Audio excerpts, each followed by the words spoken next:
Myra media Amar welcomes political analyst KS Prasad. నమస్తే sir. నమస్తే అండి. సార్, వైఎస్ఆర్సీపీ నుంచి ఒక కీలక అప్డేటు. జనవరి 3వ వారం నుంచి జగన్మోహన్ రెడ్డి గారు జనంలోకి వస్తున్నారు. ప్రతి నియోజకవర్గంలో 2 రోజుల పాటు సమీక్షలు నిర్వహిస్తారు. 26 జిల్లాలు పర్యటించబోతున్నారు.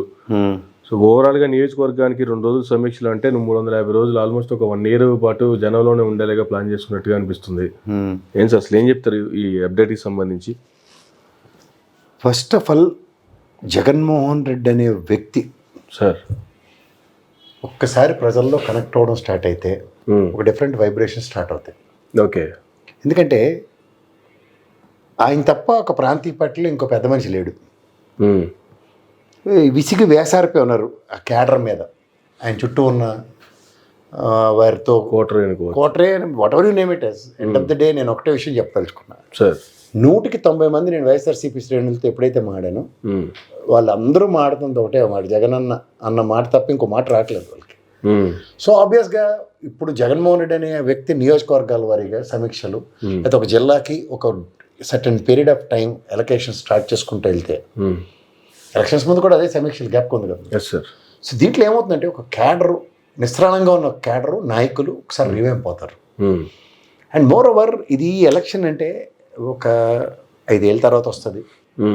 ఊరికి నరేంద్ర మోడీ వాళ్ళ కాన్స్టిట్యూషన్ డే కదా, ఆ మహానుభావుడు అంబేద్కర్ గారికి 2 సార్లు దండం పెడితే విషయం చెప్పాలా సార్. మీరు రాసిన రాజ్యాంగం వీళ్ళకి ఎవరికి అర్థమే కావట్లేదు, దానికి తగ్గట్టుగా నడుచుకోవడం వీళ్ళకి చేతే కావట్లేదు సార్. అందరూ రాజ్యాంగ బద్దులై అని దండం పెట్టేస్తారు, ప్రమాణాలు చేసేస్తారు, కానీ రాజ్యాంగ పరంగా వ్యవస్థలు నడవట్లేదు, దానికి తగ్గట్టు మనుషులు నడిపించట్లేదు సార్.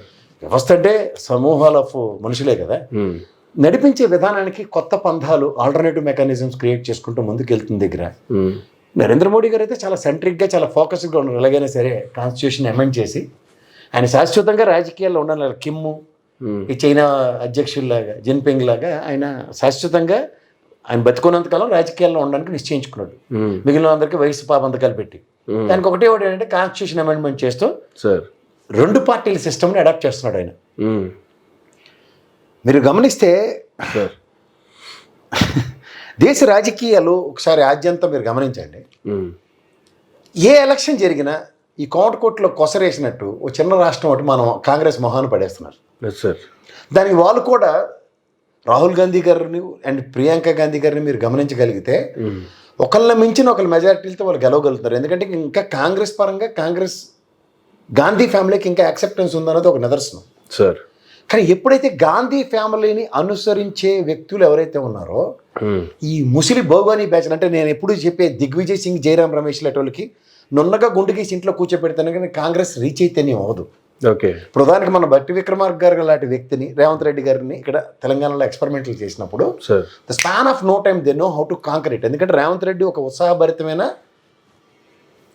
ఒక విజ్ఞుడు, ఒక కుర్రాడు, పరిగెడితే విధానానికి ఎలా ఉందో చూడండి. అలాగే బట్టి విక్రమార్క గారు సమన్వయపరుచుకుంటూ, సంధానపరుచుకుంటూ ఒక స్థాయిలో నిన్న ఎలక్షన్, ఛత్తీస్గఢ్ ఎలక్షన్స్ ఎట్లా, జార్ఖండ్ ఎలక్షన్స్ ఎలా గెలుచుకుని వచ్చారో చూడండి.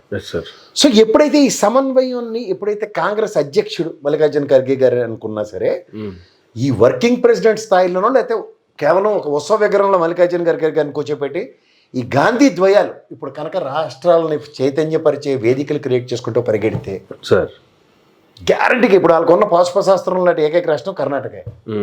సదరన్ స్టేట్స్లో ఫైనాన్షియల్ ఎబిలిటీస్ ఉన్న తెలంగాణ, ఆంధ్రప్రదేశ్ నుంచి విడిపోయింది. కర్ణాటక కనుక ఇప్పుడు కనుక రీగైన్ చేసుకోగలిగితే, ఫోకస్ ఎక్కువ పెట్టగలిగితే దేశ రాజకీయాలు శాసించేంత స్థాయి వస్తుంది. దీనికన్నా ముందు వాళ్ళు ఎక్కడ నిలదొక్కుంటారో అన్న కుటిల యత్నానికి కాంగ్రెస్ని ఎలాగైనా నిర్వీర్యం చేద్దాం అన్న కాన్సెప్ట్లో మీరు గమనిస్తే ఇంకొక తెలంగాణ ఎగ్జాంపుల్ ఒకటి గమనించండి. బీఆర్ఎస్ పార్టీని ఉచ్చకాయించి ఆ నయీం గారిని చంపేసిన తర్వాత మొదలైన దుకాణం దరిద్రం అంతా మనకి ఈ నరేంద్ర మోడీ, అమిత్ షా సూపర్ పవర్ ఎప్పటి నుంచి స్టార్ట్ అయిందిరా బాబు అని ఎవడైనా విజ్ఞులు వితరణతో ఆలోచిస్తే నయీం గారిని ఎప్పుడైతే లేపించారో అప్పటి నుంచి దరిద్రం పట్టింది మనకి. ఓకే. అప్పటిదాకా షబరుద్దీన్ కేసులో కొంచెం భయం భక్తి ఉండేది, ఒక అడుగు వెనక ముందు ఉండేది. ఎప్పుడైతే నయీం గారిని లేపించారో అప్పటి నుంచి ఇంకా నెల్లేరు మీద నడకైపోయింది వాళ్ళకి. అడిగినోడు లేడు, ఏకఛత్రాధిపత్యంతో ఎదిరించేవాడు కూడా లేడు. ఓకే. సో దీంట్లోంచి వచ్చే అవుట్కమ్ ఏంటంటే కాంగ్రెస్ని నిర్మూలించేద్దామని చెప్పి కేసీఆర్ లాంటి వాళ్ళని ఇండైరెక్ట్గా ఉచ్చకాయిస్తూ బీఆర్ఎస్ అని విత్తనాలు వేసేసారు. అది ఇప్పుడు కొండనాలికి మంది వేస్తే ఉన్ననాలు కూడిపోతుంది చూడండి. వాళ్ళ ఉద్దేశం ఏంటంటే కాంగ్రెస్ని నిర్వీర్యం చేసే దగ్గర 2 జాతీయ పార్టీలు, అంటే బీజేపీ వర్సెస్ బీఆర్ఎస్ అన్న ప్రాతిపదికన ఇక్కడ తెలంగాణలో ఎప్పుడైతే యుద్ధం మొదలెట్టారో తెలుసో తెలియకో కాంగ్రెస్ క్యాస్ట్ పరంగా కానీ కేడర్ పరంగా కానీ ఒక్కసారి నిలదొక్కుంది. నిలదొక్కున్నప్పుడు మీరు గమనించారా, అనవసరంగా ఉట్టి కేకరలేని ఎప్పుడైతే స్వర్గానికి ఎగరడానికి ప్రయత్నిస్తుందో పటాపంచలైపోయింది. టీఆర్ఎస్ పరంగా దుర్భేద్యం కాని బీఆర్ఎస్ పార్టీని ఇప్పుడున్నది, టీఆర్ఎస్ పరంగా దుర్భేద్యం కాని బీఆర్ఎస్ పార్టీని ఇదే కాంగ్రెస్ వాళ్ళందరూ జహాపనాన్ని సంఖ్యెక్కిన వాళ్ళే కదా. అలాంటి స్ట్రాటజీతో మొత్తం నిర్వీర్యం చేసే దగ్గర పెద్ద పవన్ అయినా లేకపోతే చిన్న పవన్ అయినా పెద్ద కరతోనే కొట్టమంటారు. అక్కడ జగన్మోహన్ రెడ్డి గారు కానీ ఇక్కడ కేసీఆర్ గారు కానీ ఖచ్చితంగా స్ట్రాటజికల్గా వెళ్లకుండా బీజేపీ ట్రాప్లో ఇండైరెక్ట్గా బీజేపీ ఇక్కడ ఏమీ లేదన్న ఒక భ్రమ క్రియేట్ చేస్తూ వాళ్ళు చూసారో లేదో, వెస్ట్ బెంగాల్ ఎగ్జాంపుల్ నేను ఎప్పుడు చెప్తూ ఉంటాను. 30 సంవత్సరాలు పరిపాలించిన కాంగ్రెస్ని కమ్యూనిస్ట్ పార్టీని ఎలా ఎత్తే అవతలేశారు, ఇక్కడ కూడా అదే స్ట్రాటజీతో బీఆర్ఎస్ పార్టీని 10 ఏళ్ళు శాసించేస్తాయి. అండ్ 30 సంవత్సరాలకి ప్రణాళికలు వేసుకున్న వైఎస్ఆర్సీపీ పార్టీని ఎలా తొలగించగలిగారో చూడండి. నేను అప్పుడు చెప్పిన ఎగ్జాంపులే, ఓ గుణపం, ఓ పెద్ద బండరాయి, ఓ గొలక. ఆ గొలకరాయి అనే పవన్ కళ్యాణ్ గారు లాంటి వ్యక్తితో గుణపంని చేత్తో వాడే విధానం తెలిసిన బీజేపీ బండరాయిలా కూర్చున్న తెలుగుదేశాన్ని చేతన స్థితిలోకి తీసుకొచ్చింది. ఓకే. సో ఈ ప్రాసెస్లో మీకు తెలుసో తెలియకుండానే బీజేపీ వేళ్ళు నాటుకోవడానికి, ఒకప్పుడు విత్తనాలు అనుకునే దగ్గర వేళ్ళు నాటుకోవడానికి వెసులుబాట్లు కల్పించేశారు 2 రాష్ట్రాల్లో. ఇవాళ ఎంత కాదన్నా పవన్ కళ్యాణ్ గారు ఒక ఫేస్ ఐడెంటిటీ ఏర్పడిపోయింది వాళ్ళ బీజేపీ పార్టీకి ఆంధ్రప్రదేశ్లో. ప్రత్యామ్నాయాన్ని తయారు చేసి పెట్టారు అక్కడ నెత్తికి. సో ఈ విధంగా ప్రతి దగ్గర వాళ్ళు ఏదైతే స్ట్రాటజికల్గా మూవ్ వెళ్తున్న దగ్గర ఈ కాన్స్టిట్యూషన్ అమెండ్మెంట్ చేయడానికి గ్యారంటీగా డిస్క్రిషన్స్ తీసుకోవడానికి జమిలీ ఎలక్షన్స్ లాంటివో లేదంటే పవర్స్ ఆఫ్ రెస్పెక్టివ్ స్టేట్స్, ఇప్పుడు మహారాష్ట్ర ఎలక్షన్ అంత తకరం బకరం అనుకున్న దగ్గర ఎత్తావతలి శ్రీసార్ ఏమీ కాకుండా బీజేపీ మీద వ్యతిరేకతను అంతటిని ఆ శివసేన మన షిండే గారు తీసుకొచ్చిన పార్టీతోనే ఉందిలే, మాకు కష్టంగానే ఉంది, ఈయన గెలుస్తాడా లేదా అన్న ఫీలర్లు అన్నీ కొట్టి దడే కనిపించారు బీజేపీ వాళ్ళు. సో ఎప్పుడైతే వాళ్ళు ఒక డిఫరెంట్ మెకానిజం మన మీద నెత్తికి పడేస్తున్నారో, ఇది తెలుసుకోకుండా మనం మర్మం గ్రహించకుండా నిలదొక్కోవడానికి ఇక్కడ బీఆర్ఎస్ పార్టీ చూడండి, ఖచ్చితంగా ఒక స్థాయి కలిగిన లీడర్లు అనుకుంటే ఈటెల రాజేందర్ గారు లాంటి వ్యక్తిని కోల్పోయింది. ఒకసారి గెలుపు, ఇంకోసారి ఓటమి, మళ్ళీ ఎంపీ స్థాయికి నిలబడగలిగాడు. సో ఇది మెయిన్ అస్త్రాలను లాగడానికి వెనక ముందు ఆడట్లేదు. సో ఈ విధంగా మీరు తెలుసో తెలియకో ఏదే వాళ్ళు ఎచ్చకం కబుర్లు చెప్తూ శాశ్వత ప్రయోజనాలు, టెంపరీ ప్రయోజనాలు పరిరక్షించుకునే దగ్గర ఆంధ్రప్రదేశ్లో కూడా మీరు గమనించిన తెలుగుదేశంలో అతిరేత సీఎం రమేష్ సుజనా చౌదరి లాంటి వాళ్ళని ఫైనాన్షియల్ ఎబిలిటీస్ ఈ పట్టాపట్టడం వాళ్ళని ఎత్తేసారు. నారాయణ మంత్రం చెప్పుకుంటే తిరగడం ఇవ్వాలి టీడీపీ. సో ఇవన్నీ ఏంటంటే సైన్యాన్ని మోహరించినట్టు ఎక్కడికక్కడ అలా మోహరించుకుంటూ అలా అలా అలా అలా అలా అలా అలా తరువుకు వస్తున్నారు సదరన్ స్టేట్స్ని కానీ దేశంలో ఉన్న మొత్తం రాష్ట్రాలను కానీ.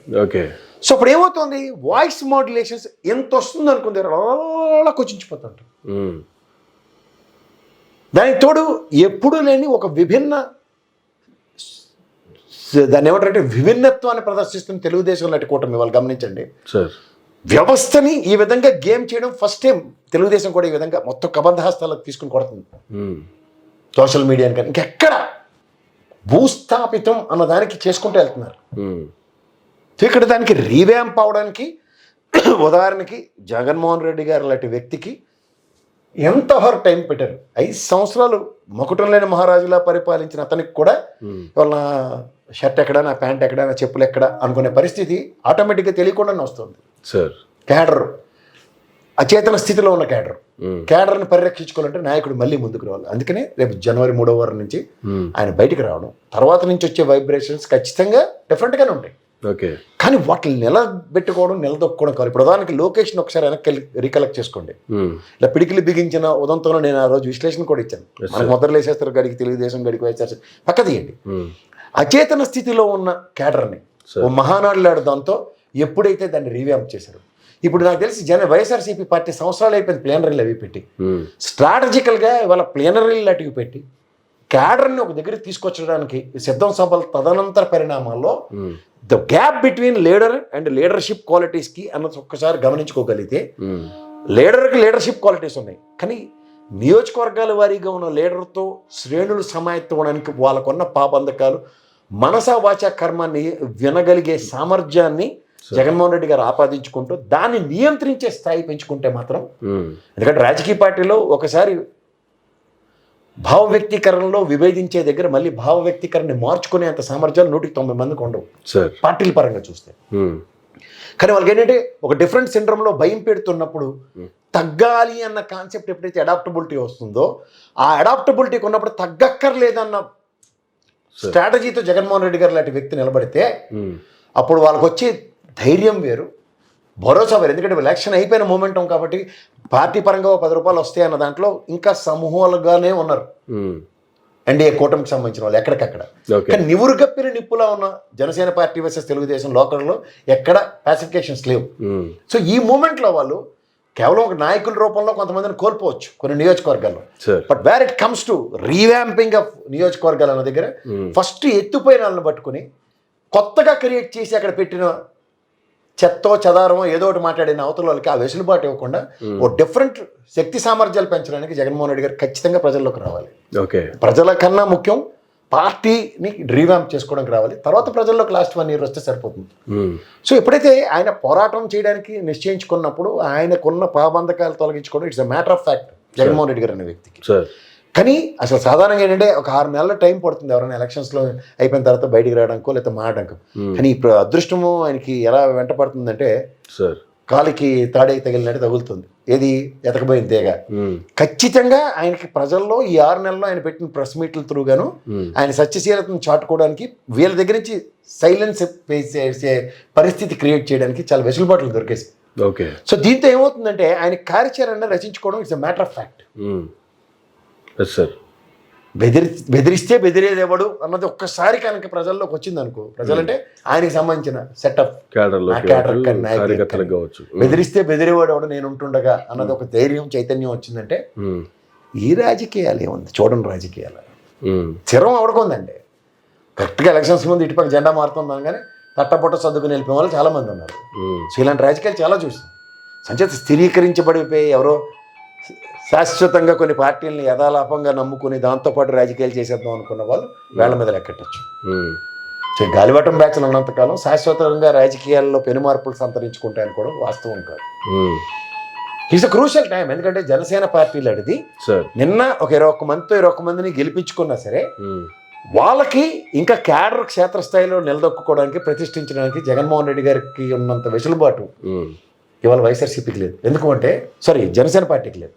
ఎందుకంటే కాంగ్రెస్ నుంచి క్యాడర్ వైఎస్ఆర్సీపీకి వచ్చిన కాంగ్రెస్ నిర్వీర్యమైపోతుంది. కానీ ఇక్కడ ఆల్టర్నేటివ్ అయితే తెలుగుదేశానికి ఎమర్జ్ చేయడానికో లేదో ఒక ప్రత్యామ్నాయం అక్కడ కనబడుతుంది.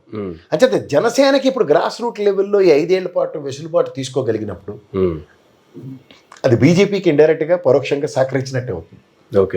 దొరికిన వాళ్ళు దొరికినట్టే వాళ్ళు తట్టబొట్ట సర్దుకుని పోతున్నారు. పోవడానికి కనుక ఆనకట్ట పడకపోతే వైఎస్ఆర్సీపీ నుంచి జనసేనకి స్థానికంగా నిలదొక్కుకోవడానికి వెసులుబాట్లు వస్తాయి. ప్రధానికి రాయలసీమ అంత సీన్ లేదు. ఉత్తరాంధ్ర ఉభయ గోదావరి జిల్లాలో మహా అయితే తిరుపతి పరిసర ప్రాంతాల్లో రాయలసీమలో కొంత క్యాడర్ మనుషులు ఉన్న దగ్గర ఇవాళ తెలియకో మొత్తం క్యాడర్ని విస్తృతంగా విజృంభించుకోవడానికి వెసులుబాట్లు కనుక క్రియేట్ చేస్తే వెస్ట్ బెంగాల్ ఇదే పొరపాటు జరిగింది. కమ్యూనిస్ట్ కాంగ్రెస్ పార్టీ క్యాడర్లు నిర్వీర్యం అయిపోతుంటే కళ్ళప్పగించి చూసుకొని కూర్చున్నారు వాళ్ళు. ప్రణబ్ ముఖర్జీ గారిని ప్రెసిడెంట్ చేయడానికి ఉన్న శ్రద్ధ, ప్రణబ్ ముఖర్జీ గారు లేకపోతే అక్కడ క్యాడర్ ఎలా ఉంటుందన్నది గమనించుకోగలిగారు. అంతే కదా. ఇప్పుడు ప్రణబ్ ముఖర్జీ గారు మేబీ అన్ ఆస్పిరెంట్ ఏది జాతీయ స్థాయిలో ఆయనకి ప్రధానమంత్రి అవ్వాలి లేదా ప్రెసిడెంట్ అవ్వాలన్నది సంతృప్తికరించే విషయం కోసం కాంగ్రెస్ తాపత్రయపడొచ్చు. కానీ ప్రణబ్ ముఖర్జీ గారు అట్లా వ్యక్తిని అక్కడ వెస్ట్ బెంగాల్లో ప్లాన్ చేసుకోకపోతే వచ్చిన దౌర్భాగ్యం చూడండి. మమతా బెనర్జీ గారిని కోల్పోవడం అంతకన్నా పెద్ద సెట్ బ్యాక్ కదా. సో దీని అవన్నీ పర్యవసనాలు ఎలా ఉంటాయంటే పార్టీల పరంగా ఒక అడుగు ముందుకేసి దగ్గర అడుగులు కాళ్ళు నరికేసే వాళ్ళు ఉన్నప్పుడు ఆ కాళ్ళు నరికని వాళ్ళని పట్టుకోవడం అనేది చాలా ఇంపార్టెంట్. ఒక రెడ్డి సామాజిక వర్గం శాసించే స్థాయిలో ఉన్న రాయలసీమలో ఎప్పుడైతే నా బీసీలు నా ఎస్సీలు అనుకున్న దగ్గర ఆ ఫ్రిక్షన్ని స్ట్రాటజికల్గా వాళ్ళు జగన్మోహన్ రెడ్డి గారు ఎంత ఊర్లో అడ్రస్ చేయవలసిన బాధ్యత గ్యారంటీగా ఉంది.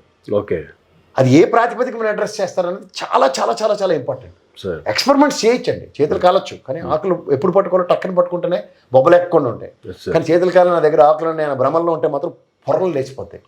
ఆ పొరలు లేచిపోయి ఇది కనబడుతున్నప్పుడు ఏం చేయాలంటే ఇవాళ జనవరి ఎక్కడ ఉందండి, డిసెంబర్ తర్వాత ఇంకా 6 నెలలు కూడా సక్సెస్ఫుల్గా కంప్లీట్ అవుతుంది. అప్పటికే ఆయన కేడర్తో ప్రజల్లోకి వచ్చేంత సామర్థ్యం ఉంటే కంపారిటివ్ తెలుగుదేశం ఆనాటి జనసేన ఇవన్నీ చూసుకుంటే వాళ్ళు బయటికి రాకపోవడానికి 100 కారణాలు వచ్చి దానికి తోడు కరోనా కూడా టోటల్ 3 years ఆ వెసులుబాటు ఇవ్వలేదు. ఎస్ఎస్ జగన్మోహన్ రెడ్డి గారికి వల్ల కేక్ వాక్ క్రియేట్ చేసినట్టు లెక్క. సో ఓవరాల్గా ఇది ఒక చాలా పెద్ద శుభపరిణామం. ఎందుకంటే కంటిన్యూస్గా బుల్డోస్ చేస్తున్న దగ్గర ప్రజల్లో ఉండే ప్రతి ఇష్యూని అడ్రస్ చేసుకుంటూ వెళ్ళారు అనుకోండి. ప్రధానికి స్కూల్స్ రేపటి నుంచి పేరెంట్ టీచర్ మీటింగ్ ఏదో డేట్ పెట్టమని చెప్పారు, ఎగ్జాంపుల్ చెప్తున్నా. ఇదే క్యాడర్తో నియోజకవర్గాల్లో ఉన్న దగ్గర జగన్మోహన్ రెడ్డి గారు నారునే స్కూల్ విషయంలో తిరిగి కౌంటర్ అటాక్స్ చేయడం చాలా బాగుంటుంది కదా.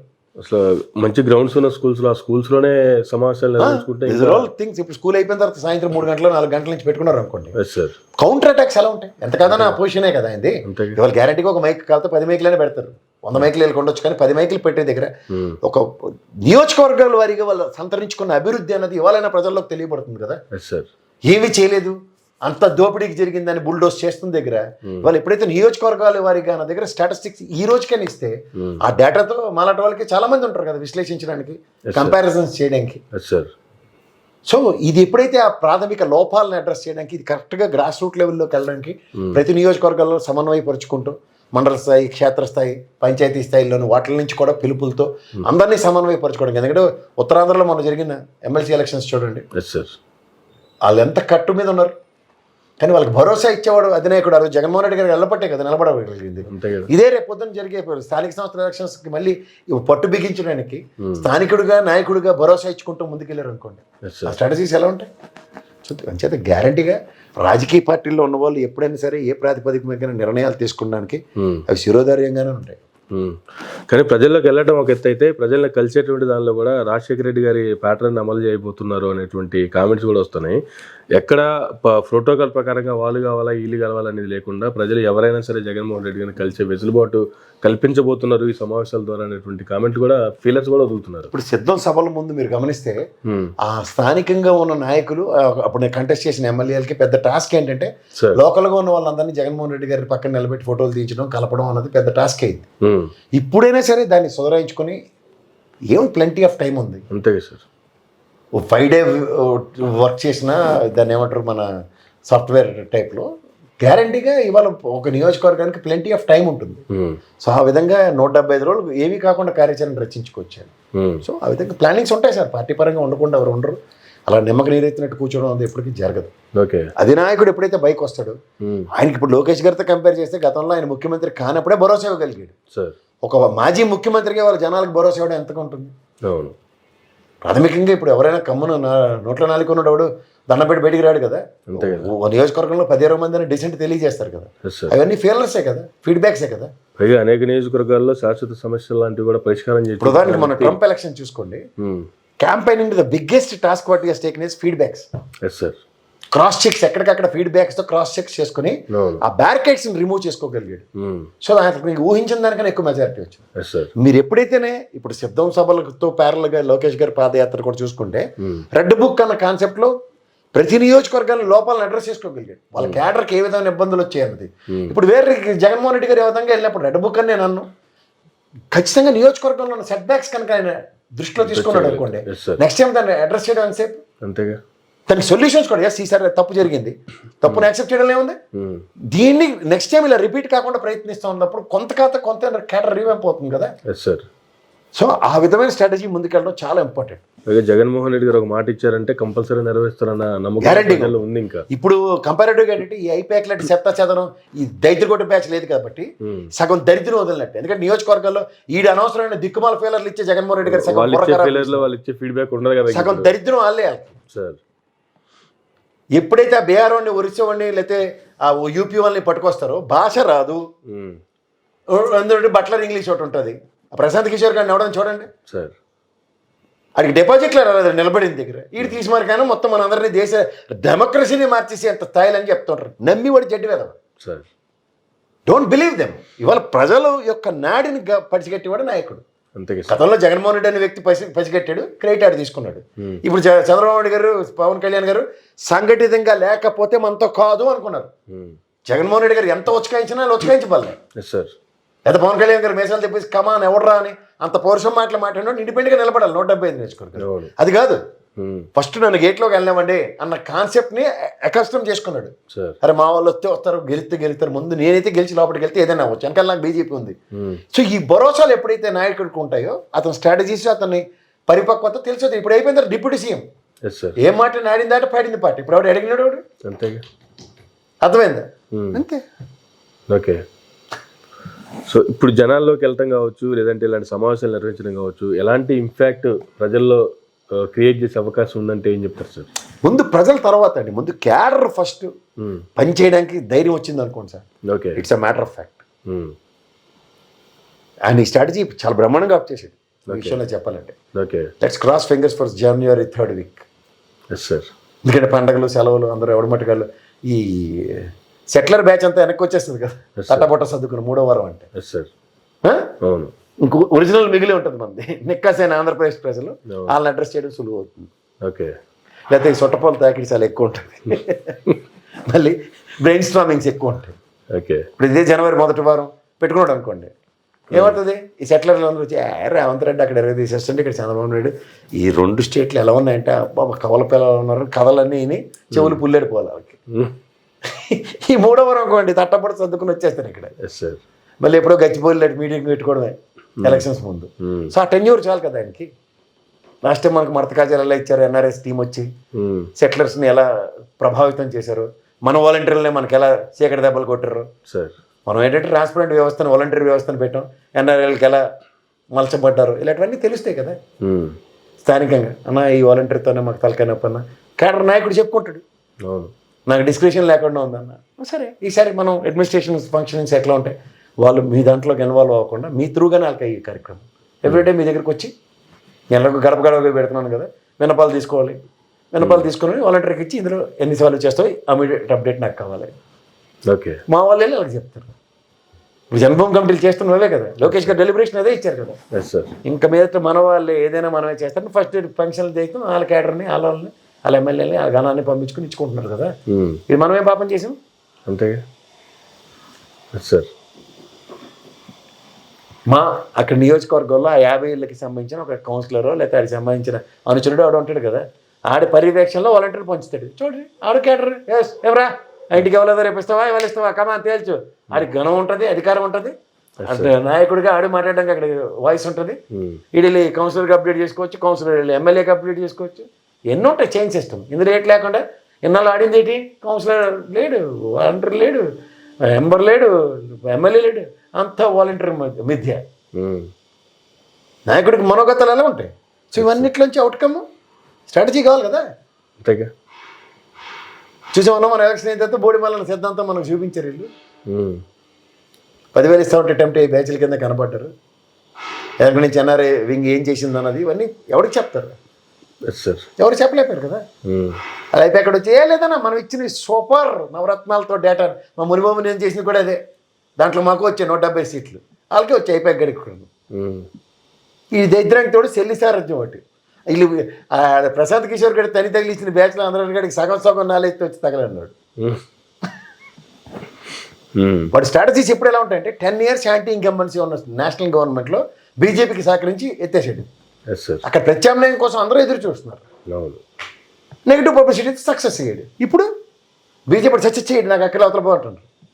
అక్కడ నితీష్ కుమార్ కూడా చేయకాలి అవతల పోయాను గైసరి పడేస్తాడండి. ఎందుకంటే సామర్థ్యం వాడికి తెలుసు. చిన్నగా ప్రతి ఒక్కరు పక్క బొమ్మని చెప్తారు ఇంకా అంతే. Right sir, thank you sir, thank you very much.